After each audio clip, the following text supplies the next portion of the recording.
Hello दोस्तों, आप सभी का टेक्निकल ज्ञानी चैनल स्वागत है। तो आज हम भारतीय इतिहास में वैदिक काल के विकल्प क्वेश्चंस के बारे में स्टडी करेंगे, जिसमें 4 ऑप्शन होंगे, उसमें से आपको सही आंसर पर टिक लगाना है।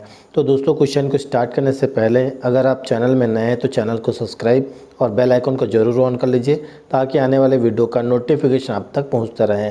तो चलिए स्टार्ट करते हैं। अगला क्वेश्चन है, निम्नलिखित में किस एक वैदिक साहित्य में मोक्ष की चर्चा मिलती है? पहला ऑप्शन है ऋग्वेद, सेकंड है पर्वतीय साहित्य, तीसरा ऑप्शन है ब्राह्मण साहित्य, चौथा है उपनिषद। तो वेरी वेरी इंपॉर्टेंट क्वेश्चन दोस्तों, करेक्ट आंसर कौन सा हो जाएगा, जल्दी से टिक लगाइए। तो fourth is the right answer होगा उपनिषद। अगला क्वेश्चन है, निम्नलिखित में कौन सी वह ब्रह्मवादिनी थी जिनमें कुछ वेद मंत्रों की रचना की थी? पहला है लोपामुद्रा, सेकंड है गार्गी, तीसरा ऑप्शन है लीलावती, चौथा है सावित्री। तो वेरी वेरी इंपॉर्टेंट क्वेश्चन दोस्तों, तो कौन सा इसमें करेक्ट हो जाएगा? पहला इज द राइट आंसर होगा लोपामुद्रा, जो कि वेद साहित्य में कुछ महिला रचयिता भी थे जिन्हें वेदुषी महिला कहते थे, जिनमें प्रमुख लोपामुद्रा, घोषा, आलापा, सचिपोलमी, कासावृत्ति, विसारा आदि प्रमुख थे। अगला क्वेश्चन है, ऋग्वैदिक काल में निष्क शब्द का प्रयोग एक आभूषण के लिए होता था, किंतु पर्वतीय काल में उसका प्रयोग अर्थ में हुआ, जो कि पहला ऑप्शन है शस्त्र, सेकंड है कृषि औजार, तीसरा ऑप्शन है लिपि, चौथा है सिक्का। तो जल्दी से टिक लगाना दोस्तों, वेरी वेरी इंपॉर्टेंट क्वेश्चन है। तो चौथा ऑप्शन इज द राइट हो जाएगा सिक्का, जो कि वैदिक काल में निष्क एक सोने का हार था, जिसे कालांतर उत्तर वैदिक काल में निष्क सोने के सिक्के के रूप में प्रचलित थे, तथा ऋग्वैदिक काल में निष्क गले का हार था। अगला क्वेश्चन है, ऋग्वैदिक काल में निष्क किस अंग का आभूषण था? पहला है कान का, सेकंड है गला का, तीसरा ऑप्शन है बाहु का, चौथा ऑप्शन है कलाई का। तो इस क्वेश्चन को ऑलरेडी डन कर चुके हैं दोस्तों, तो इसका आंसर कौन सा हो जाएगा कमेंट बॉक्स में ज़रूर बताइए। अगला क्वेश्चन है, बोगजगोई महत्वपूर्ण है क्योंकि? पहला ऑप्शन है यह मध्य एशिया एवं तिब्बत के मध्य एक महत्वपूर्ण व्यापारिक केंद्र था, सेकेंड ऑप्शन है यहाँ से प्राप्त अभिलेखों में वैदिक देवता एवं देवियों का नामोल्लेख प्राप्त होता है, तीसरा ऑप्शन है वेद के मूल ग्रंथों की रचना यहाँ हुई थी, चौथा ऑप्शन है उपरोक्त सभी। तो जल्दी से टिक लगाइए दोस्तों, कौन सा हमारा करेक्ट आंसर हो जाएगा? तो second is the right answer होगा, यहाँ से प्राप्त अभिलेखों में वैदिक देवता एवं देवियों का नामोल्लेख प्राप्त होता है, जो कि 14वीं शताब्दी ईसा के अभिलेख एशिया माइनर स्थित बोगाजगोई में मिला। इस अभिलेखों में इंद्र, मित्र, वरुण एवं नासत्य देवताओं द्वारा 2 राज्यों के मध्य संधि करते हुए वर्णन किया गया है, और इन देवताओं का वर्णन ऋग्वेद में हुआ है। इस कारण ऋग्वेद को यूनेस्को द्वारा विश्व का सबसे प्राचीन ग्रंथ घोषित किया गया है, किंतु इस अभिलेख के खोज के पूर्व मैक्स मूलर ने बाइबल को विश्व का सबसे प्राचीन ग्रंथ घोषित कर दिया था। अगला क्वेश्चन है, निम्नलिखित अभिलेखों में से कौन सा ईरान से भारत में आर्यों के आने की सूचना देता है? पहला ऑप्शन है मान सेहरा, सेकंड है शहबाजीगढ़ी, तीसरा ऑप्शन है बोगजगोई, चौथा है चूनागढ़। तो वेरी वेरी इंपॉर्टेंट क्वेश्चन दोस्तों, तो कौन से इज द राइट हो जाएगा? तो तीसरा इज द राइट आंसर होगा। अगला क्वेश्चन है, निम्नलिखित में से किसने आर्यों के आदि देश के बारे में लिखा था? पहला है शंकराचार्य, सेकेंड ऑप्शन है एनी बेसेंट, तीसरा ऑप्शन है विवेकानंद, चौथा ऑप्शन है बाल गंगाधर तिलक।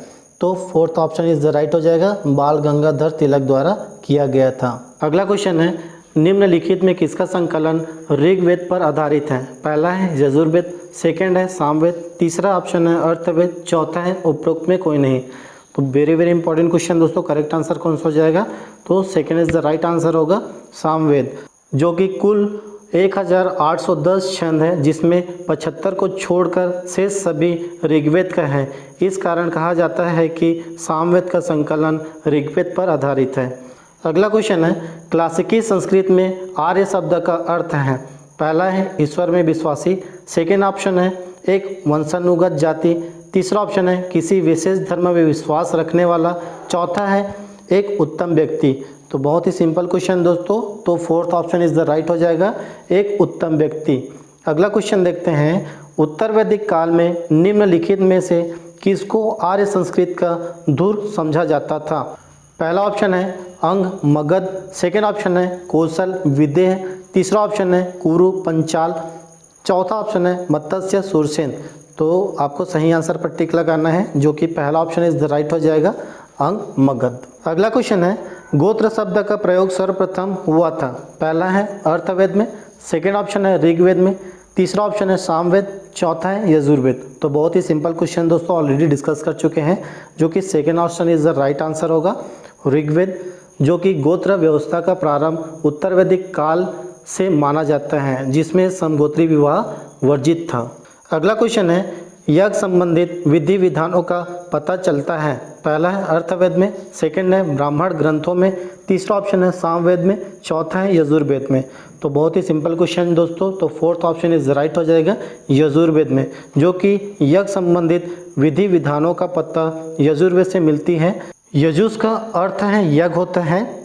यह वेद गद्य एवं पद्य दोनों भाषा में लिखा है। इसके पढ़ने वाले पुरोहित को अध्वर्य तथा इसकी उपवेद को धनुर्वेद कहते हैं। अगला क्वेश्चन है, प्रसिद्ध 10 राज्यों का युद्ध किस नदी के तट पर लड़ा गया। पहला है गंगा, सेकेंड ऑप्शन है ब्रह्मपुत्र, तीसरा ऑप्शन है कावेरी, चौथा ऑप्शन है परुसड़ी। तो वेरी वेरी इंपॉर्टेंट क्वेश्चन दोस्तों, जो कि चौथा ऑप्शन इज द राइट हो जाएगा।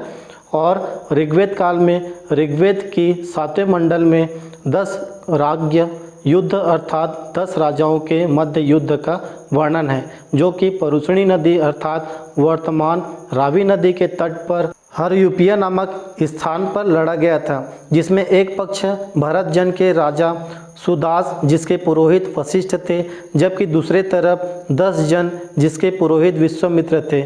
इसके मध्य युद्ध हुआ, जिसमें सुदास विजयी रहा, अर्थात ऋग्वैदिक काल में सबसे प्रतापी राजा सुदास था। अगला क्वेश्चन है, उस उपजाति का नाम बताइए जो ऋग्वैदिक आर्यों के पंचजन से संबंधित नहीं है। पहला है यदु, सेकंड है पुरु, तीसरा ऑप्शन है तुर्वस, चौथा ऑप्शन है कीकट। तो जल्दी से टिक लगाइए दोस्तों, कौन सा हमारा राइट आंसर हो जाएगा। तो fourth option is the right answer होगा कीकट। अगला क्वेश्चन है, ऋग्वेद का कौन सा मंडल पूर्णतः सोम को समर्पित है। पहला ऑप्शन है 7वां मंडल, सेकंड है 8वां मंडल, तीसरा ऑप्शन है 9वां मंडल, चौथा है 10वां मंडल। तो जल्दी से टिक लगाएं दोस्तों, कौन से इज द राइट आंसर होगा। तो तीसरा ऑप्शन इज द राइट हो जाएगा 9वां मंडल, जो कि ऋग्वेद में कुल 10 मंडल है, जिसमें प्रथम मंडल अग्नि को, दूसरा मंडल गायत्री मंत्र को, 7वें मंडल में 10 राज्य युद्ध एवं वरुण को समर्पित है, तथा 9वें मंडल में वनस्पति के देवता सोम को समर्पित है, और 10वें मंडल में पुरुष सूक्त में सर्वप्रथम शूद्र जाति का उल्लेख किया गया है। अगला क्वेश्चन है, निम्नलिखित में पूर्व वैदिक आर्यों का सर्वाधिक लोकप्रिय देवता कौन था। पहला है वरुण, सेकंड है विष्णु, तीसरा है रुद्र, चौथा ऑप्शन है इंद्र। तो वेरी वेरी इंपॉर्टेंट क्वेश्चन दोस्तों, कौन से इज द राइट आंसर होगा।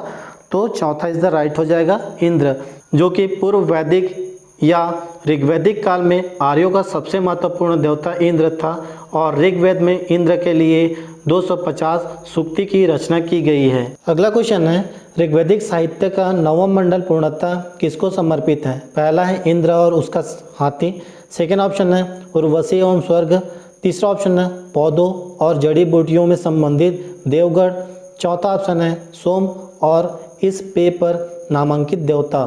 तो जल्दी से टिक लगाना दोस्तों, कौन सा इज द राइट आंसर होगा।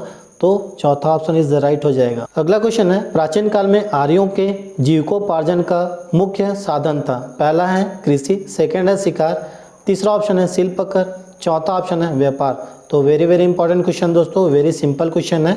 तो second option is the right हो जाएगा शिकार, जो कि प्रारंभ में आर्य खानाबदोश एवं अस्थायी जीवन जीते थे, जिससे इसका मुख्य जीविकोपार्जन का साधन शिकार था। अर्थात ऋग्वैदिक काल में प्राथमिक व्यवसाय पशुपालन एवं द्वितीयक व्यवसाय कृषि था, जो उत्तर वैदिक काल में आर्यों का स्थायी आवास होने के कारण कृषि का महत्व समझने लगे, वह उसकी प्राथमिकता व्यवसाय कृषि एवं द्वितीयक व्यवसाय पशुपालन हो गया। अगला क्वेश्चन है, ऋग्वैदिक में उल्लेख यव शब्द किस कृषि उत्पादक हेतु प्रयुक्त किया गया है। पहला है जौ, सेकेंड ऑप्शन है चना, तीसरा है चावल, चौथा ऑप्शन है गेहूं। तो बहुत ही सिंपल क्वेश्चन दोस्तों, तो जल्दी से टिक लगाना है। तो पहला ऑप्शन इज द राइट हो जाएगा जौ, जो कि वैदिक काल में यव शब्द जौ के लिए, गोधूम गेहूं के लिए एवं ब्रीही चावल के लिए प्रयुक्त किया गया। अगला क्वेश्चन है, वैदिक युग में प्रचलित शासन प्रणाली थी। पहला है निरंकुश, सेकेंड ऑप्शन है प्रजातंत्र, तीसरा ऑप्शन है गणतंत्र, चौथा है वंश परंपरा राजतंत्र। तो बहुत ही सिंपल क्वेश्चन दोस्तों, जो कि चौथा ऑप्शन इज राइट हो जाएगा, वंश परंपरा राजतंत्र। अगला क्वेश्चन है किस वेद में सभा और समिति को प्रजापति की दो पुत्रियां कहा गया है? पहला ऑप्शन है ऋग्वेद, सेकेंड है सामवेद, तीसरा है यजुर्वेद, चौथा है अर्थवेद।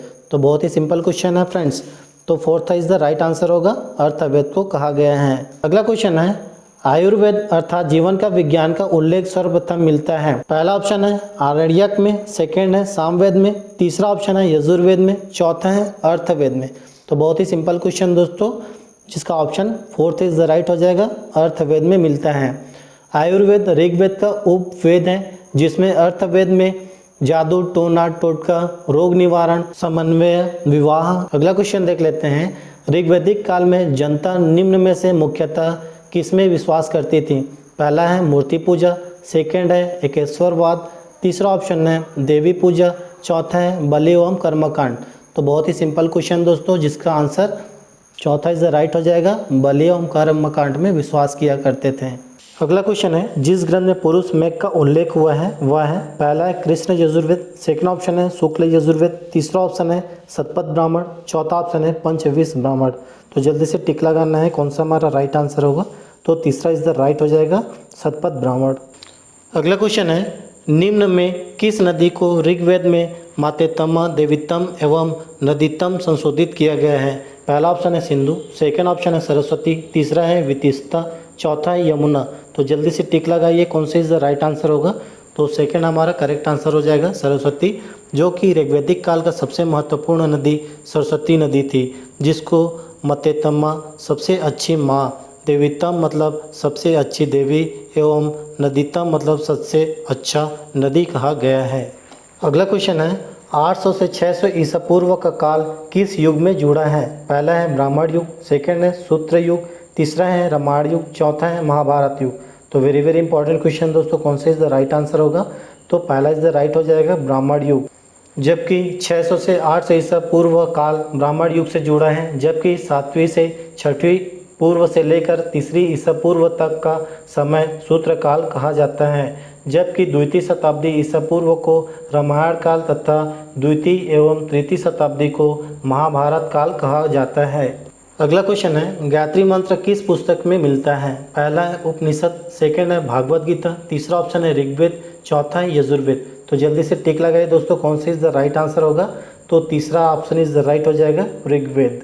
अगला क्वेश्चन है ऋग्वेद की मूल लिपि थी? पहला है देवनागरी, सेकंड है खरोष्ठी, तीसरा ऑप्शन है पाली, चौथा है ब्रह्मी। तो जल्दी से टिक लगाना है कि कौन सा हमारा करेक्ट आंसर हो जाएगा, तो fourth option is the right हो जाएगा, जो कि ऋग्वेद की रचना की मूल लिपि ब्रह्मी एवं भाषा संस्कृत है।